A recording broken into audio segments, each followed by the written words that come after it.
10 class का model paper का solution, ठीक है, सोशल साइंस सेट 1 लगातार अब वीडियो मिलेगा और बहुत जल्द पूरा कंप्लीट कर देंगे सभी सेट को। पाँच सेट सभी सब्जेक्ट का है, सभी सेट को बहुत जल्द कंप्लीट करेंगे। बस वीडियो से बने रहे और नए हो चैनल में सब्सक्राइब कर लीजिएगा। मैथ और साइंस का 2-3 सेट हुआ है, आज सोशल साइंस का एक सेट देख लेते हैं, उसके बाद कल से 2-2, 3-3 सेट ऐसे ही मिलते रहेगा, ठीक है। और बाकी सेट को देखना चाहते हैं तो प्ले लिस्ट में जाइएगा। प्ले लिस्ट में आपको क्लास 10 मॉडल पेपर करके मिल जाएगा एक लिस्ट, या डिस्क्रिप्शन में लिंक भी दे देंगे, वहाँ से आप देख सकते हैं, ठीक। तो चलिए क्वेश्चन में आते हैं। ये का सामाजिक विज्ञान का पहला प्रश्न, फ्रांस की क्रांति कब हुई? फ्रांस की क्रांति हुई थी 1789 ईस्वी में। सामाजिक उपबंध नामक पुस्तक का लेखक कौन था? तो रूसो लिखा था, रूसो, ठीक है। यंग इटली सोसाइटी का स्थापना किसने की? मेजिनी ने यंग इटली सोसाइटी का स्थापना की थी, ठीक है। इटली का एकीकरण कब पूरा हुआ? इटली एकीकरण 1861 ईस्वी में पूरा हुआ। शुल्क संघ जौलराइन की स्थापना किसके पहल से की गई थी? प्रशा की पहल से की गई थी। जालियांवाला बाग हत्याकांड कब हुआ था? 13 अप्रैल 1919 ईस्वी में। हिंद स्वराज नामक पुस्तक की रचना किसने की थी? महात्मा गांधी ने, ठीक है। अगला क्वेश्चन देखते हैं, 8वां नंबर। डिस्क्रिप्शन में लिंक दे देंगे इस पीडीएफ का, पीडीएफ भी डाउनलोड कर सकते हैं अगर ना हो तो आपको। स्वराज हमारा जन्म सिद्ध कर अधिकार है और हम इसे लेकर रहेंगे, यह किसका कहना था? तो ये बाल गंगाधर तिलक का कहना था। ब्रिटिश सरकार ने कैसरे हिंद की उपाधि से किसे सम्मानित किया था? महात्मा गांधी को कैसरे हिंद से सम्मानित। सीमांत गांधी किसे कहा जाता था? अब्दुल गफ्फार खान को सीमांत गांधी कहा जाता था। उत्पत्ति के आधार पर संसाधन कितने प्रकार के होते हैं? तो 2 प्रकार के होते हैं। पंजाब में भूमि निम्नीकरण का निम्नलिखित में से कौन सा मुख्य कारण है? तो अत्यधिक सिंचाई, बहुत ज़्यादा सिंचाई करने के कारण वहाँ पे भूमि का निम्नीकरण हो रहा है। प्रथम पृथ्वी सम्मेलन का आयोजन किस वर्ष किया गया? तो पृथ्वी सम्मेलन 1992 ईस्वी में। तो ये पृथ्वी सम्मेलन का पैसेज देखे थे कौन वाला? आज एक वीडियो इंग्लिश का अपलोड की, वहाँ भी था इसका पैसेज, है ना। किस राज्य में काली मृदा मुख्य रूप से नहीं पाई जाती है? तो राजस्थान में काली मृदा नहीं पाई जाती, वहाँ लाल और भूरा लाल टाइप में पाया जाता है, ठीक है, बलुई मिट्टी ज़्यादा। इनमें से कौन सी टिप्पणी प्राकृतिक वनस्पति और प्राणी जात के ह्रास का सही कारण नहीं है? ह्रास माने कमी का सही कारण कौन नहीं है वो बताना है। कृषि का प्रसार, वनस्पति जात और प्राणी जात का ह्रास यानी कि कम जो हो रहा है उसका कारण क्यों नहीं है उसको बताना है, ठीक है। तो पहला ऑप्शन है कृषि प्रसार, वृहद स्तरीय विकास परियोजना, और पशुचारण और ईंधन लकड़ी एकत्रित करना, तीव्र औद्योगिकरण और शहरीकरण करना। तो कारण कौन नहीं है? तो कृषि का प्रसार हो रहा है, तो ये तो कारण है क्या कि कृषि पर प्रसार हो रहा है। खेती बाड़ी का मतलब जंगलों काट के खेती कर रहे हैं। वृहद स्तरीय विकास परियोजना, तो बड़े बड़े स्तर में विकास परियोजना लगा रहे हैं, तो ये भी सही है। तीव्र औद्योगिकरण, तो ये सबसे बड़ा कारण है। तो क्या होगा? पशुचारण और ईंधन लकड़ी एकत्रित करना, ईंधन के लिए लकड़ी एकत्रित करना और पशुचारण, ये बहुत बड़ा कारण नहीं है, बड़ा कारण वो सब है, ठीक है।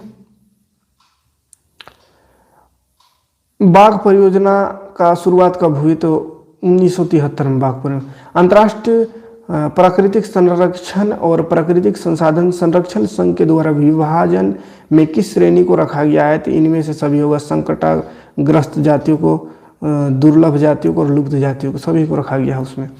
14वीं शताब्दी में किसने दिल्ली के सीरी फोर्ट क्षेत्र में जल की सप्लाई के लिए हौज खास का निर्माण कराया था?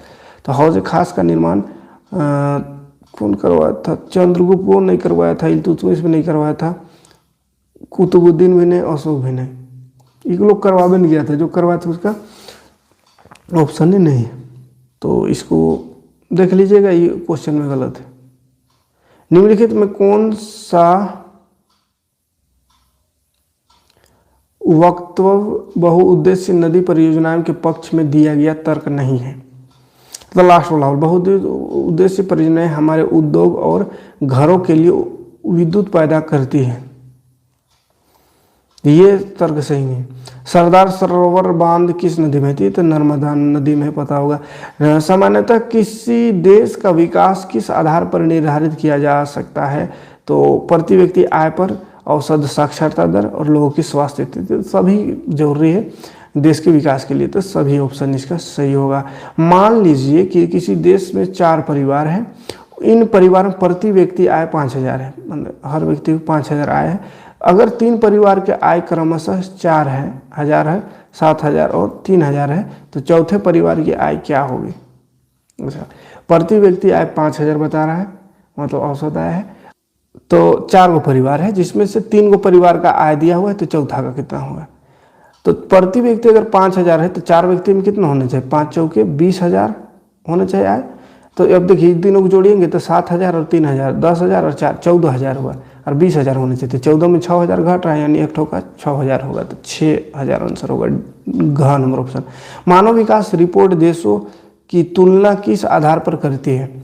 मानव विकास रिपोर्ट देशों की तुलना किस आधार पर करती है? तो स्वास्थ्य, शिक्षा, प्रति व्यक्ति आय, सबके आधार पर मानव विकास रिपोर्ट तैयार होता है ना। एक वर्ष में पैदा हुए प्रति 1,000 जीवित बच्चों में से 1 वर्ष की आयु से पहले मर जाने वाले बच्चों की संख्या क्या कहलाती है? तो इसको मृत्यु दर कहते हैं। शिशु मृत्यु दर, मृत्यु दर खरीदने। वनोत्पादक संग्रह करना किस क्षेत्र की गतिविधि है? तो प्राथमिक क्षेत्र की गतिविधि है वन का उत्पाद को इकट्ठा करना। वे क्षेत्र जो सरकार द्वारा पंजीकृत होते हैं और उन्हें सरकारी नियमों और विनियमों का अनुपालन करना होता है, उन्हें क्या कहते हैं? तो उसको संगठित क्षेत्र कहते हैं। ठीक है, ऑप्शन नंबर क में है संगठित क्षेत्र। रमेश, सुरेश, नरेश और राकेश 4 भाई हैं। रमेश खेती को काम करता है, सुरेश किसी फैक्ट्री में मजदूरी करता है, नरेश एक शिक्षक है, राकेश एक टैक्सी ड्राइवर है। इनमें से किसकी कार्य सेवा क्षेत्र के अंतर्गत आता है? कार्य सेवा क्षेत्र के अंतर्गत। तो नरेश और राकेश क्या करता है? नरेश ये शिक्षक है और राकेश टैक्सी ड्राइवर है। तो ये सेवा में आते हैं। ठीक है, सेवा क्षेत्र में टैक्सी चला के सेवा कर रहे हैं, पढ़ा टीचर के पढ़ा के सेवा कर रहे हैं, जैसे हम आप लोग का सेवा कर रहे हैं पढ़ा के।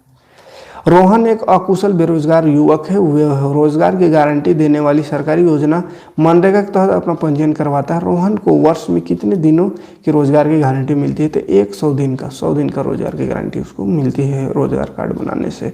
एक खेत में लक्ष्मण और उसके परिवार का 4 व्यक्ति काम करता है, जिसमें सालाना 20 क्विंटल गेहूं का उत्पादन होता है। लक्ष्मण के चचेरे भाई करण ने 1 वर्ष तक लक्ष्मण और उसके परिवार के साथ मिलकर कार्य किया, परंतु उस वर्ष कुल उत्पादन में कोई वृद्धि नहीं हुई। करण की परिस्थिति किस श्रेणी में रखा जाता है? इसको मौसमी बेरोजगार कहेंगे। अर्थव्यवस्था में कितने क्षेत्र, प्रत्येक क्षेत्र के अंतिम उत्पाद की ही गणना क्यों की जाती है? तो दोहरी गणना के समस्या से बचने के लिए वैसा किया जाता है। 31 नंबर, सत्ता की साझेदारी के संबंध में निम्न में से कौन सा कथन असत्य है, माने गलत है? तो यह अस्थिरता एवं आपसी फूट को बढ़ावा देती है, गलत है। निम्नलिखित में कौन बेल्जियम का एक भाषाई समूह नहीं है? स्पेनिश। स्वतंत्र राष्ट्र बनने के बाद श्रीलंका में किसे राजभाषा घोषित किया गया? तो सिंहली। श्रीलंका स्वतंत्र राष्ट्र कब हुआ? तो 1948 में।